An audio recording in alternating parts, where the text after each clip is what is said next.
继续来关心今年诺贝尔的经济学奖，是美国的哈佛大学经济学的教授高尔丁得奖。伊是有史以来第3个摕到这个奖的女性。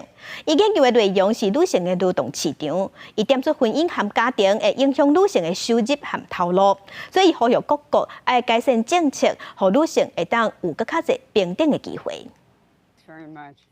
住在加州港大发表演说，2023年诺贝尔经济学奖由美国哈佛大学劳动经济学家克劳迪亚·高尔丁得到。伊捌担任美国经济学会会长，佮研究女性劳动市场超过40年，是上早导致性别经济学的学者之一。丰富的研究成果为全球带来重要的影响。You know what? Economics is about people.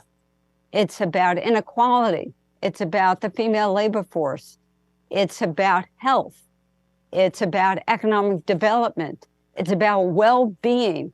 高尔丁以美国No.1的数据来探讨当今性别差异安怎有关严重。研究结果发现，女性的劳动参与率甲经济成长并不是正相关。就算从事同款的职业，女性伫第一囡仔出世了后，收入就产生差别。What I have said is that often what goes on in the home is what we see reflected in wage and occupation differences in the labor market. Work from home for many women became work from hell. And so it raised in our consciousness the notion that care should come to the top in terms of public policy. 高尔丁的研究反映婚姻甲家庭责任，定正做阻碍女性得到平等机会甲待遇的因素。